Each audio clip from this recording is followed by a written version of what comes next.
Welcome back to my channel. This is my last video on Zhuangzi's thought about happiness. In my first two videos about Zhuangzi's thoughts, I presented some key argument Zhuangzi presented in chapter 18 and 19 about what happiness is and what it is not. If you haven't watched my videos, here's the link to the first one. Today, I'm going to talk about how one should go about obtaining happiness according to Zhuangzi. From what I talked about in the last two videos, some of his ideas have implied how to become happy. For instance, when Zhuangzi argues that happiness is an individual thing, it implies that one needs to have a deep self-understanding to obtain happiness. There is no fixed formula for everyone. We need to find out what it is happiness for each of us. When he argues what makes one happy changes over time, it is already implied that one needs to have a good understanding of what is happening around oneself. That is, a good enough grasp of the situation one is in, including the physical world as well as the society one finds oneself. So today, I'm going to tell two stories from Zhuangzi chapter 13 and 19 to shed some light on Zhuangzi's thoughts about obtaining happiness. Both stories are expansions of the ideas from chapter 3, illustrated by the cooking story. I have posted a video clip about the cooking story. Here's the link. The two stories from chapter 13 and 19 give more details about how the excellent skills, such as cooking, illuminate the art of nurturing life, hence to achieve happiness. The reasons that I picked these two stories are that they both touch on the topics of self-understanding and a firm grasp of reality. I hope by analyzing these two stories, I can explain Zhuangzi's ideas about how one should go about obtaining happiness. Of course, I'm also going to introduce the two 成语 or fixed phrases 鬼斧神工 and 得心应手. I'm Dr. Gao, a philosopher obsessed with poetry. I make videos about the classical Chinese poetry, philosophies, and traditional Chinese medicine. Please click the like button and subscribe my channel. Your support is very important to me. I also offer one-to-one online lessons on these subjects. So if you would like to read the original Chinese text with me, please contact me. Here's my email address. Now, let's first look at Zhuangzi chapter 19. This is the chapter focuses on people who obtained happiness through their incredible achievements in various fields. To some degree, chapter 19 is an expansion of chapter 3 because it further articulates the ideas presented in chapter 3 and explicates those ideas in different scenarios through a set of stories. I won't have time to tell all the stories, so I choose the one that a well-known saying derived from. This is the one known as 鬼斧神工, or an artwork by the axe of a ghost or spirit. The story goes something like this. Qing, the carpenter, carved a piece of timber to make a bell stand. When it was completed, all those who saw it were astonished, as it appeared to be the work of a ghost or a spirit. The Marquis of Lu saw it and asked, "What artistic technique did you use to make such a work?" Qing replied, I'm only a tradesman. How would I have any artistic technique? However, I do have one rule. When I set out to make a bell stand, I dare not exhaust my qi. I would fast to calm my mind. After 3 days of fasting, I do not think of praise, rewards, title, or gain. After 5 days of fasting, I no longer care about the recognition or criticism about my techniques. After 7 days of fasting, I forgot I have 4 limbs and a body. By this time, the court and the ruler no longer exist. All the external world has disappeared, and all my abilities are focused on this one task. Then I enter the forest, observe what is intrinsic in each tree. When I see the completed form of a bell stand in a tree, I put my hand to work on the tree. If I don't, I stop. Therefore, I am aligning what is endorsed in me by the heaven with what is endorsed in the tree by heaven. This is why people feel my work is done by divine force. It is quite interesting that there is a paradox in this story. Qing the carpenter was recognized by others under the authority represented by the Marquis of Lu because of the beauty of his work. So the recognition of the mass and the authority were important to him. However, he emphasized that in the process of creating his masterpiece, he needed to let go of the desire for such recognition. Only when he was rid of such distractions that he could create a work of such beauty and excellence. Was the recognition of authority or the public important to Qing the carpenter? Of course it was. Was it important for him to not care about such recognition during his creative process? Of course it was. However, he needs to forget about these external recognitions in order to be focused. How does Zhuangzi resolve this apparent paradox? Well, his answer is in the last line of Qing the carpenter's description of how he created his masterpiece. I'll explain that in a minute. Now, let's go back to the story. Another unusual point made by Qing the carpenter is what his focus was when it comes to creating his masterpiece. So, what was he focused on? One would guess that it must be his skills and techniques, because these are essential for what he needed to do. That is, to pick a suitable tree and carve it into a bell stand. However, what he stated next is also a paradox, that he forgot he had 4 limbs and a body. This is really interesting. What did he mean by forgetting he had the 4 limbs and a body? Didn't he need his hand to work on the tree and other sensory faculties to see and feel the tree?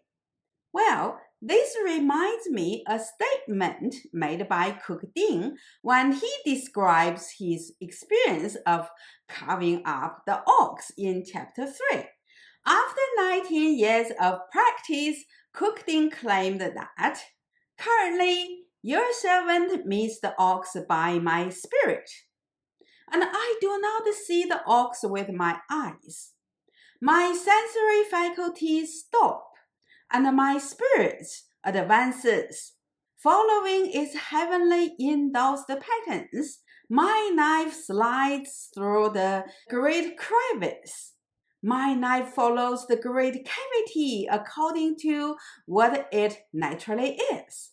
Cultivating claimed that he had been using the same knife for 19 years. The reason that Cultivating was able to use the same knife for 19 years and it is still as sharp as if it just comes out of a grindstone is that he is doing the same thing Qing the carpenter is doing with the tree. That is, 以天和天. I translate this phrase as to align what is endorsed in me by heaven with what is endorsed in the tree by heaven in the context of Qing the carpenter. In modern Chinese, we would interpret the character Tian in this context as 天性, or what is endorsed in someone or something by the heaven or nature. This refers to the intrinsic properties of something, or in the case of human, it refers to the talents that we are born with, or the natural inclination we have, such as musical, athletic, or mathematic talent, or the temperament, such as introvert or extrovert personalities, etc. Of course, such talents or temperament need to be cultivated to achieve excellence. But it is much easier for a talented person to achieve the exceptional results, while it is almost impossible for a person without a specific talent to reach the same level of excellence. We all have more than one talent, such as intellectual genius, musical or athletic talent. It is our efforts that make our talents shine. We are also very different in our temperament and personalities. The key is that we need to understand ourselves. More importantly, to celebrate our temperament or personalities and find a niche that match our temperament or personality in the society we are in, or help to create a society that is diverse enough so that many of us can find a perfect matching niche for ourselves. This is Zhuangzi's answer to resolve the two paradoxes I mentioned earlier.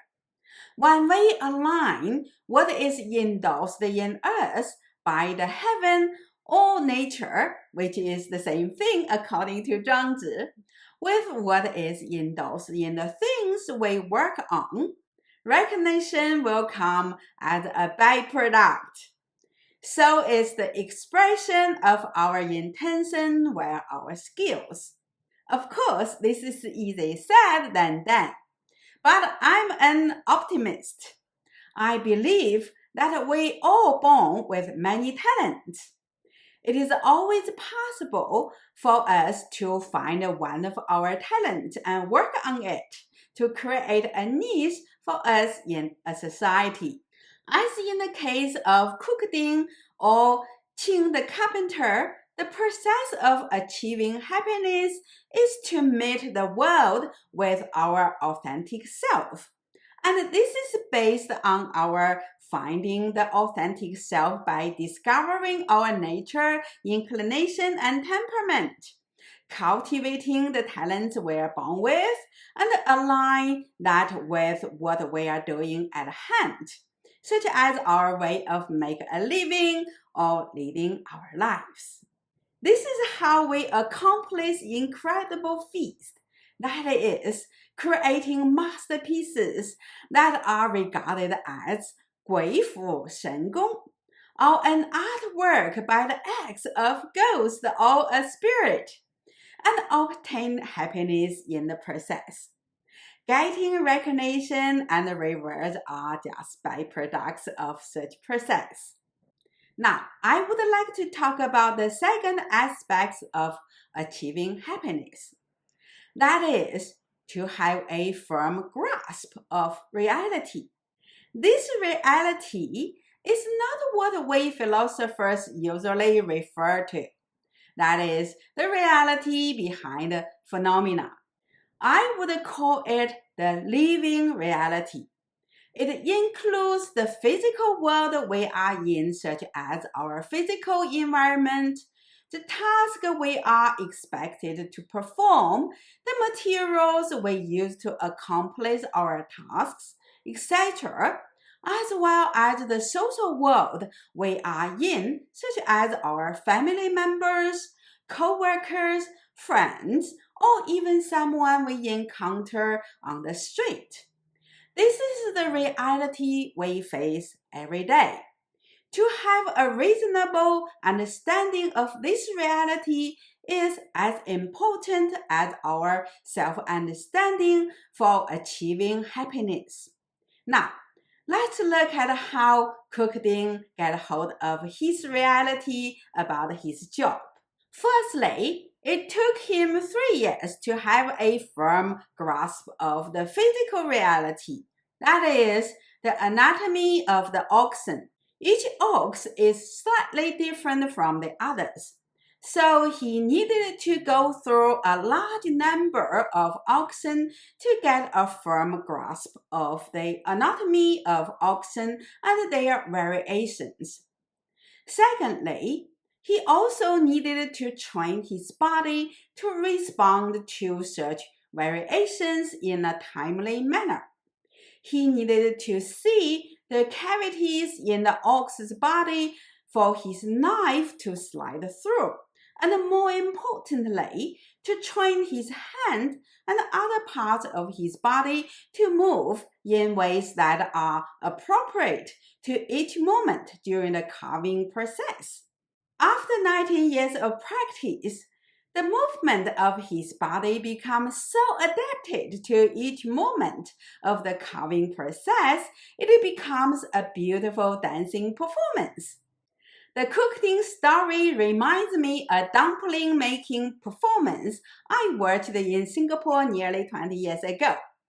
A team of 3 or 4 cooks collaborated in such an excellent way that it looks like a well choreographed dance. One of the cooks would rip a piece of dough and make it into a small bowl and pass it to the next cook. The second cook would press the bowl into dumpling skin with a wooden roller, and then throw it across the room to the other side of a huge table, where a third cook would catch the skin and put in the filling and make a dumpling. The whole process took less than a minute. I don't know if they are still doing this, but there are many such feats accomplished by great athletes such as football team, dancers, chefs, etc. every day. Such feats can be accomplished due to the embodied knowledge and skills the team of cooks or a team of football players built over a long period of time of practice. In the training process for a particular task, the team not only need to train their minds and bodies for what they needed to do individually, but also to train their minds and body to anticipate and respond to other members of the team as well as to the things they are working on, such as the knife and oxen in Cultivating's case, the dough and dumplings in the cook show, the tree in Qing the carpenter's case, or the football in a football match. 以天和天 means to align what is endorsed in each of them by heaven with what is endorsed in the other members of the team, as well as what is endorsed in the things that they interact with. The sum of all this is the reality they encounter. 以天和天 can be achieved only if one has a firm grasp of this reality. Now, Let me tell you my second story from chapter 13, 天道, or the Tao of Heaven. This story shows what it is like when we achieve such alignment. It is also the story where the phrase 得心应手 comes from. This is how the story goes. Duke Huan sat in his hall reading a book. The wheelwright Bian was making a wheel in the courtyard below the hall. Putting down his hammer and chisel, Bian went up the steps and said, "May I ask your grace, what words are you reading?" "The words of the sages," replied the duke. "Are the sages alive?" "They are long dead." "Then, what you, my lord, are reading are only the dregs and sentiment. How should you, a wheelwright, have anything to say about the book I'm reading? If you can explain yourself, very well. If not, you shall die." The wheelwright replied, "Your servant will look at it from the point of view of his own work. In making a wheel, if I make the motives loose, the tenon can be put in easily, but the wheel would not be sturdy. If I make it tight, it would be too hard to push the tenons into it. Only when I got it in my hand what I intended in my mind, I can get it just right. I can't verbalize this, but there is an art in it. I can't explain this skill to my son, and my son can't learn this from me. So I'm in my 70th years and I'm still making wheels in my old age. These ancient sages and their non-transferable knowledge are dead. Therefore, what you, my lord, are reading is but their dregs and sentiment." The phrase 得心应手 is a rephrasing of the line 得之于手而应于心 from Bian, the wheelwright's explanation how he got the tenons and motifs fit perfectly.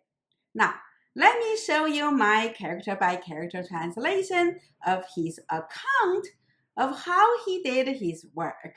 不徐不击，得之于手而应于心，口不能言，有数存于其间。不 means not. 徐 I translate as loose. 不 means not. 击 I translate as tight.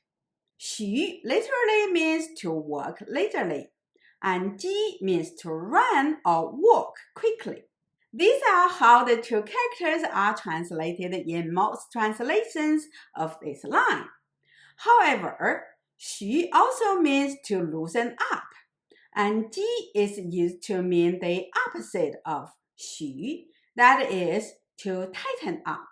This Chinese text translates these two characters into the modern character meaning loose and tight.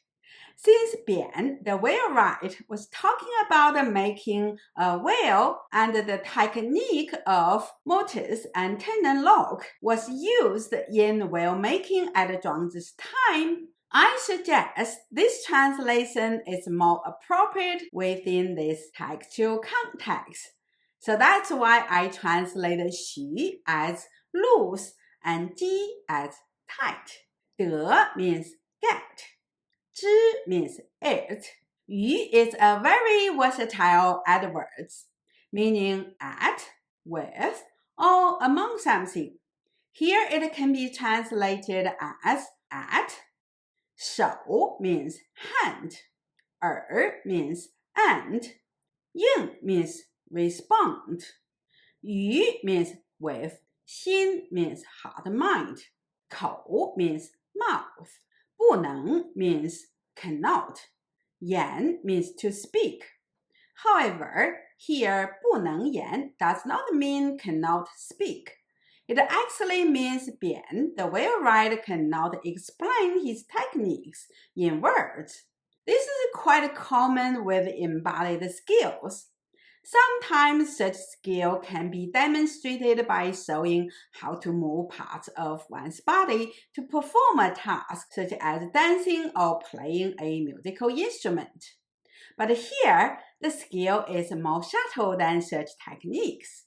This kind of knowledge and skills are often involved a whole set of different techniques such as timing, the strength of movement, coordination of different sensory faculties and their functions, etc.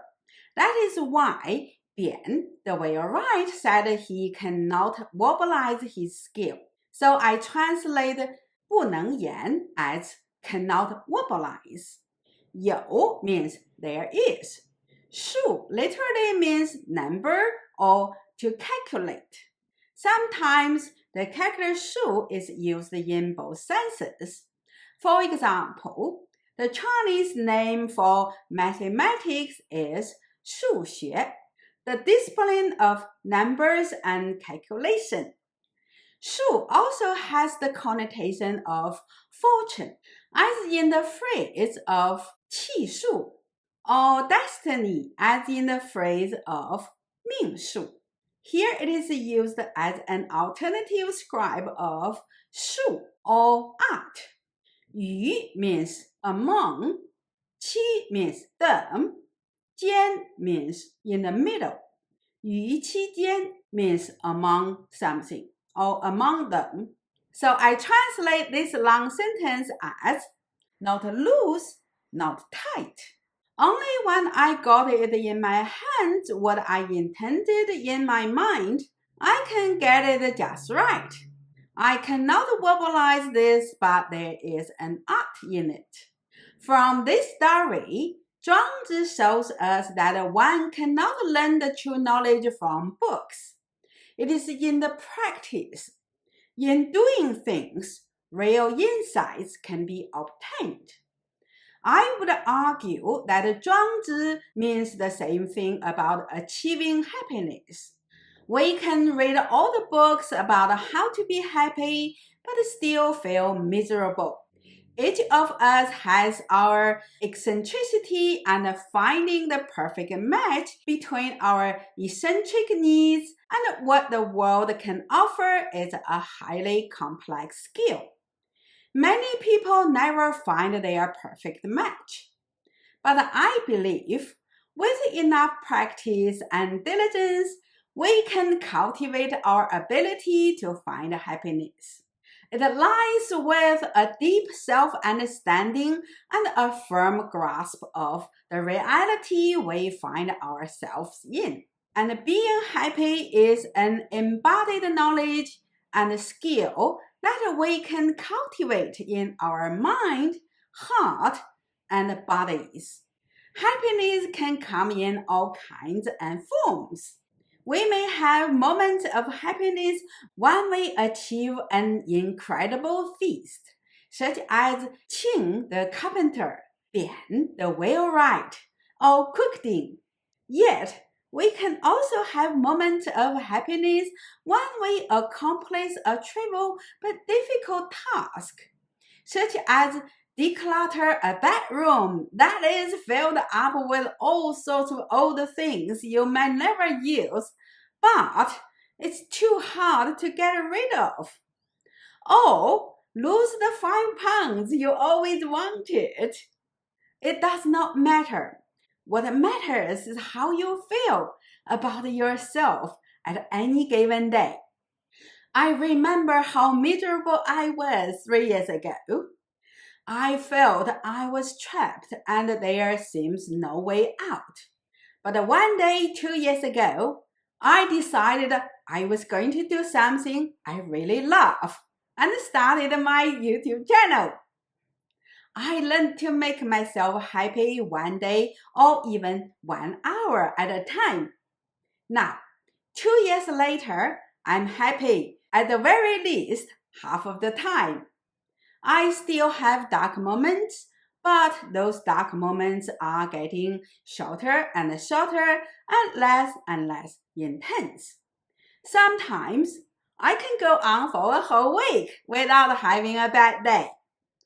I do meditation and Tai Chi regularly with my friends, which works wonders in lifting my moods and have amazing healing power. I'm also paying more attention to people I love and building connections with old and new friends. Of course, encouragement and comments from you guys also bring incredible satisfaction and happiness to me. I haven't reached the level of self-cultivation as Qing the carpenter or Bian the wheelwright or Cultivating. Your recognition is still very important to me. I'm Dr. Gao, a philosopher obsessed with poetry. I make videos about classical Chinese poetry, philosophies, and medicine. Please click the like button and subscribe my channel. Your support is very important to me. If you would like to donate to my channel, please find the Patreon link in the description section or on the homepage of my channel. I also offer one-to-one online lessons. If you would like to read original text with me, please contact me. Here's my email address. Thanks for watching my video. I'll see you next time.